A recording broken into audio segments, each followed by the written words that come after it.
Hello, I'm Barnaby Smith. I'm a countertenor, conductor, and artistic director, and I'm the artistic director of VOCES8, and we are coming to Vancouver to sing in your wonderful festival. Very much looking forward to it.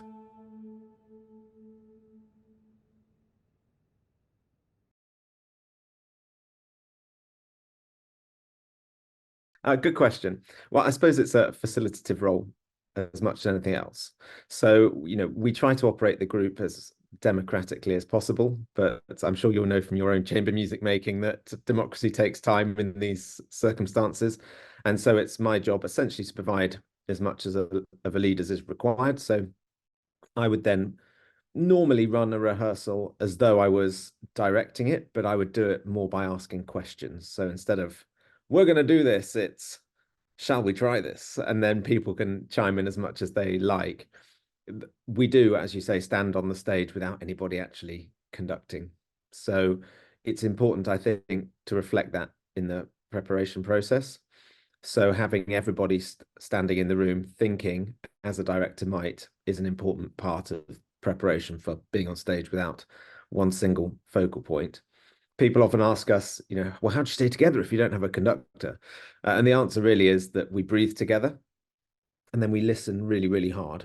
And we try to make chamber music in the moment as much as we can. So if we're singing polyphony, for example, we're listening to whichever voice part has the first point of imitation, and we're trying to work with that. And we sing in different halls to different audiences every night, and all of these things impact the energy of the music on the stage. And so preparing for that and I suppose enjoying that is a big part of what we do.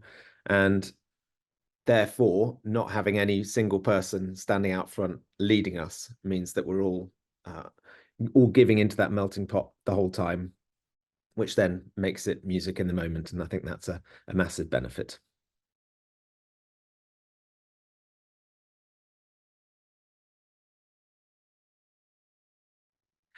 But we do sing a lot of concerts, and the way that our repertoire tends to work is that we probably have a core repertoire each season of maybe 60 pieces.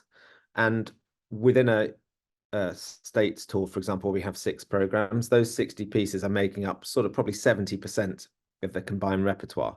And that sort of pot of rep is always ever so slightly changing. So we may sing a new piece of music and love it, so it becomes something that we want to program more. So it goes into that 60, but then there's something that's maybe been in there a few seasons that possibly drops out the other end. So that's very helpful.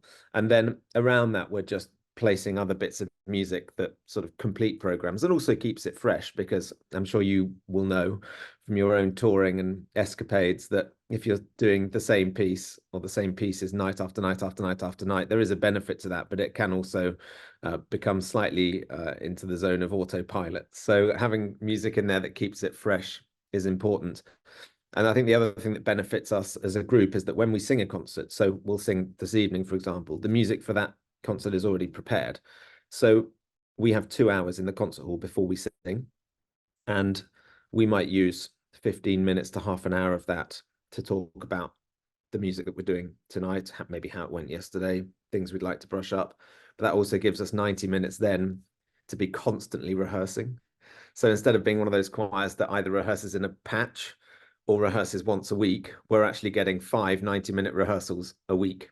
And that means that in terms of how the brain works, in terms of how we pick up music and absorb it all, it's a very positive thing for us to be continually turning over repertoire, which is helpful.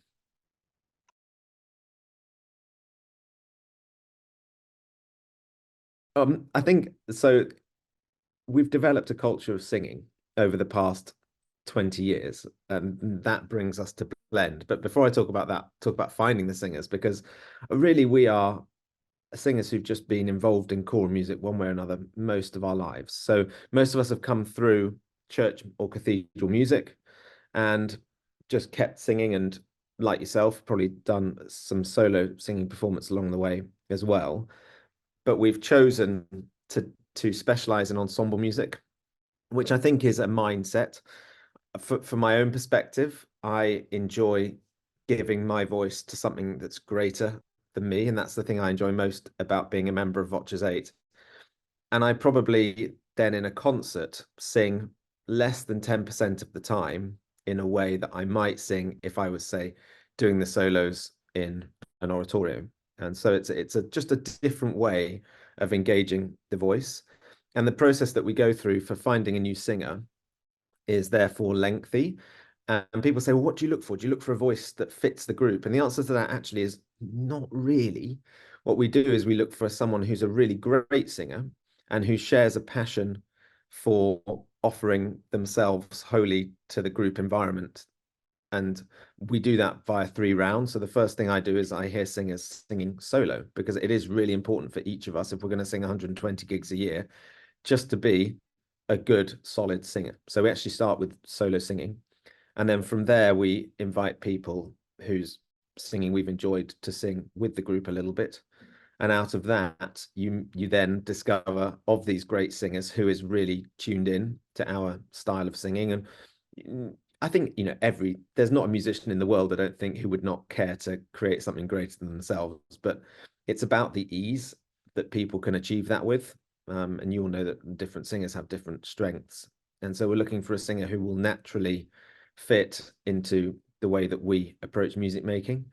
And then from there, we hold a 3rd round, which includes fully rehearsing with singers and giving performances with them. And we select our singers that way. I think the critical thing to our success in terms of the sound and homogeneity of our group sound is just the way we engage the voice. So we're not standing on stage often singing at 100%. I think that the hallmark of what it is that we do is working to remove vibrato from our sound. I think vibrato is like an individual fingerprint in a voice. And it's great to have that some of the time. When people come to a VOCES8 show, we do want them to meet the 8 singers in the group. But in order to make a really blended sound, we want to try and remove it. And so that then necessitates not singing on the full voice, because if we were just to sing on the full voice without vibrato, we'd all be cropped pretty quickly, I think. So we're actually working the sound back towards the hum and just approaching the voice very easily. And that in turn then takes away a lot of the individual resonance, which then brings the sounds of the group much closer together if we're all trying to resonate the same way and without too much of our unique identity.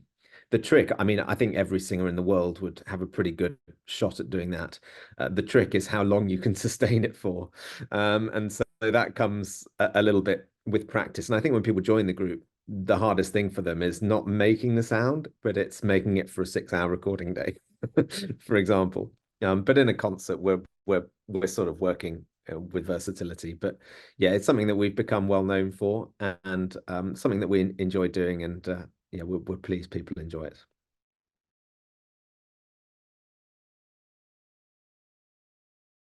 The way we achieve it is we bring the mics very close, so it feels as though we're singing to you from just sitting next to you.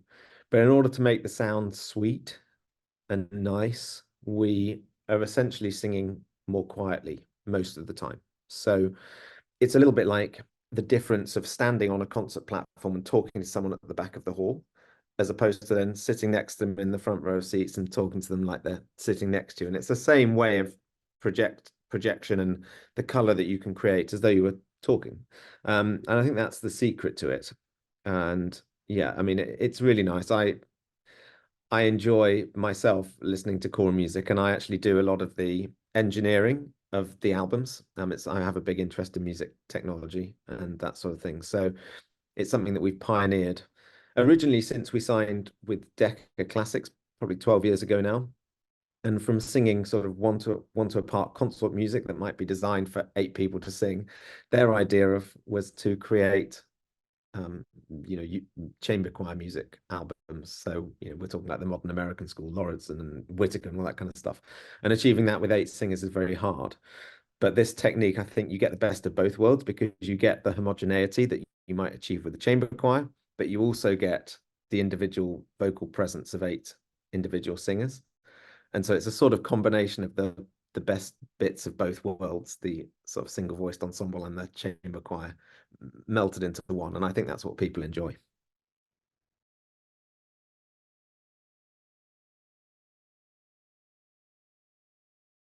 It's very difficult because of the breathing, isn't it? But again, like we do this thing where which we call cheating the breathing. So we're taking it in turns to breathe. So it never, yeah, over a space of a long line, you might, if it's too long, you put two singers on it, and then one singer quietly ducks out at any one time, so the sound continues to be sustained.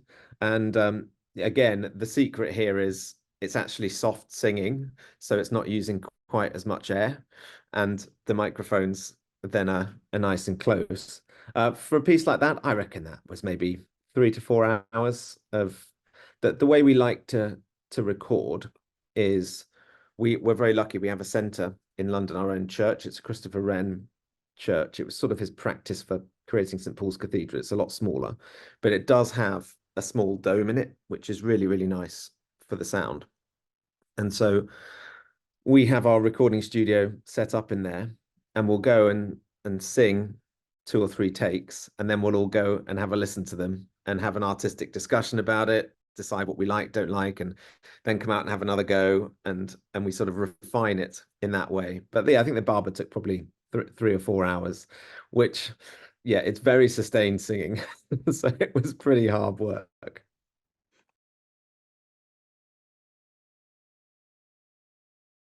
I would say be versatile.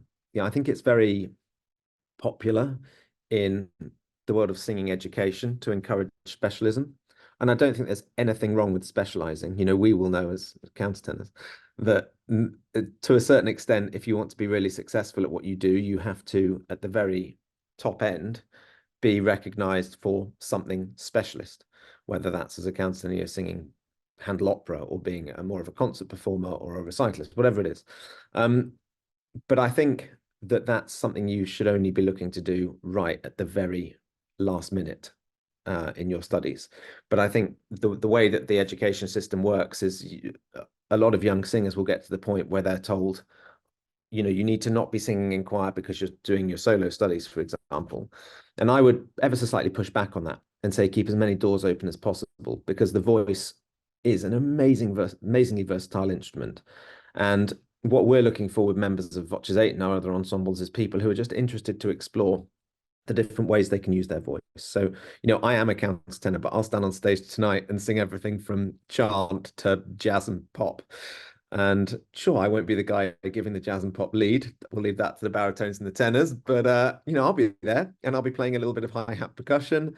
And that's what it is for me to make my living. But then I'll go home and I'll sing a Weihnachts oratorium solo, you know. So um, and that's how I make a career. It's portfolio based. And yeah, so I would say keep as many doors open as possible, take as many opportunities as possible.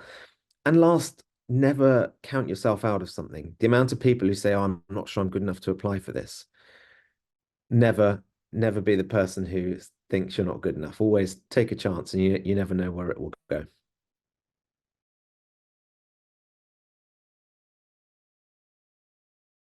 I think it's the university of life a little bit, just sort of being out there, doing it.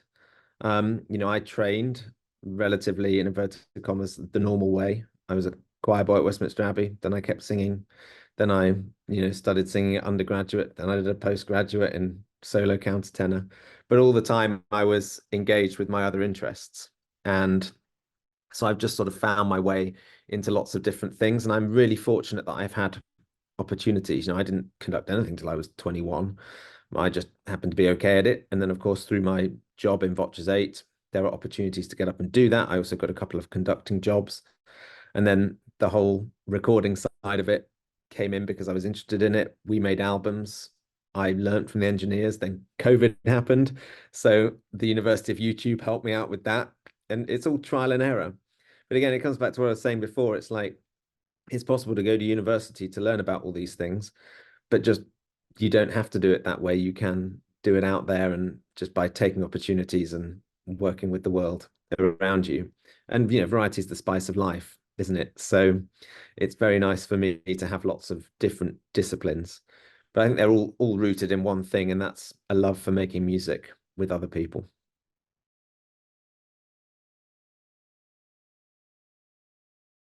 You know, I've always enjoyed singing. And when I was a chorister, you know, you're a chorister like age 8 to 13. I think you sort of take it for granted a little bit. And I remember leaving my choir school and going on to my secondary school. And I'd always thought that I loved sport, but the thing that the way I missed the daily routine of evensong, I was still singing in the school choir and all that sort of stuff. But it's like one or two rehearsals a week with a Sunday service. And the amount I missed singing in a daily evensong really surprised me even as a teenager. And so I think that was where my first inkling came. But we have this difficult moment, don't we, as guys, as our voices change. And I was 14 years old and I sung all the treble solos in my first year at my secondary school, and all my friends in the soccer team laughed at me. And so I actually went to my singing teacher the next January and I sort of, went, "Oh, I think my voice is broken, sir." I just faked it. And so he put me in the alto section. And about 2 years later, when I was just shy of 16, my voice actually changed. And I remember being so annoyed with myself that I had given up these 2 years of singing treble. And the very same day, I was singing alto, and the very same day, that same teacher gave me Andreas Scholl's first Decca recording, which had just come out. I'm sure you know it's called Heroes. And I put this thing in the CD player, and my mind was just blown. And apparently, I came back for my first singing lesson as an alto about 6 weeks later. And I think just from listening to this album, I had essentially copied what I was hearing. And I had this falsetto. And then that suddenly the world of singing once again opened itself up to me. When I was like 17, once again, I had the possibility, just because I had this voice, to be a singer. And I remember that being such a defining moment. And I'm told that I was, not the best student when I was like 15 or 16. But the moment that singing came back into my life in this way, apparently I was just focused and determined. And suddenly I started getting good grades. I started turning up on time. I did my homework, and everything in my life just became focused again. So, I suppose that's a telling thing.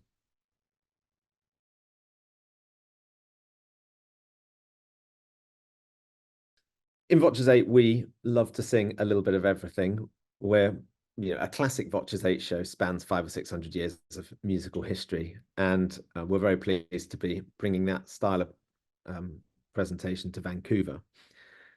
The theme is Drawn Sweet Night, music inspired by the themes of the evening. And actually, if you're watching this on video, you'll see behind me, I've got our latest album cover, which is called Nightfall. The stars, the evening is a time that has inspired composers for many centuries. And so it seems like a nice theme to have.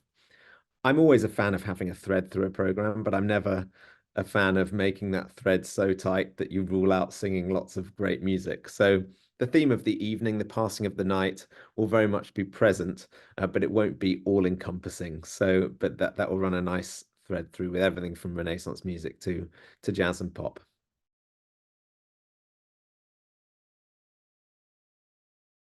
So the programming is my responsibility as the artistic director, but it's always done with input.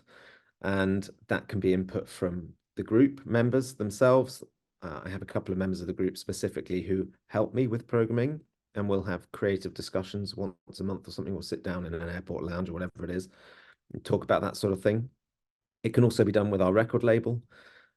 The curation of albums always requires new material, and they are very good at going out and looking at what people like to listen to, trends, all that sort of stuff. And it can be done with management and also with music festivals. So I've had a really nice conversation with the team in Vancouver about how we can shape our Drawn Sweet Night program specifically for your audience. So there's sort of 3 or 4 changes in that program which are tailored specifically to your needs. So it's a sort of process that I'm in charge of leading, but that there is input from multiple sources on, and that's a very nice collaborative process.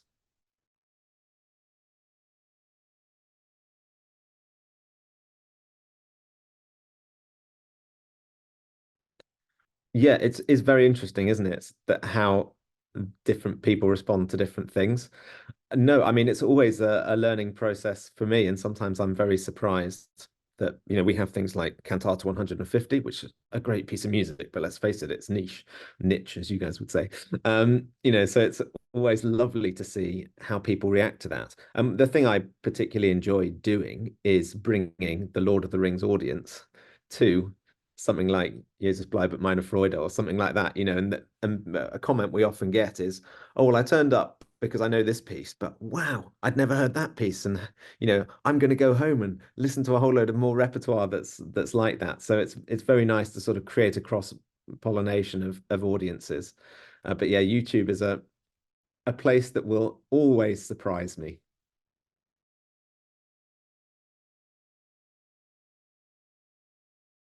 I definitely have a favorite on the program that was singing in Vancouver. It's the piece that's, I think, going to open the second half, Oh, Clap Your Hands by Orlando Gibbons, which is actually the piece that set me in motion as a choral singer before I'd even sung a note of choral music in my life. I was 6 years old, and my brother Paul had gone down to be a chorister at Westminster Abbey. He founded VOCES8 with me, but he's 2 years older.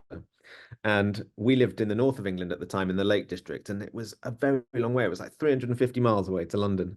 And he went down there, and I didn't see him for like the whole term, basically. And I used to cry myself to sleep every night. So my mother bought me a cassette tape of the Abbey Choir singing in the hope that, she could stick it on and I'd just drift off to sleep. But the first track was Oh Clap Your Hands by Orlando Gibbons, which is a very complex piece of 8-part polyphony. Gibbons wrote it as his final examination, and essentially all he's trying to do is show off how good he is at writing imitative polyphony. So it's very complex, and it absolutely blew my mind wide open. It's we all have those sort of memories that are very vivid from when we're young, and pressing play on that cassette player is one of my memories. So I actually just learned how to press rewind and play and listen to it over and over again. And I just love singing it still to this day. I actually even called my son Orlando after Orlando Gibbons. So you can't say fairer than that, can you? Oh, clap your hands together.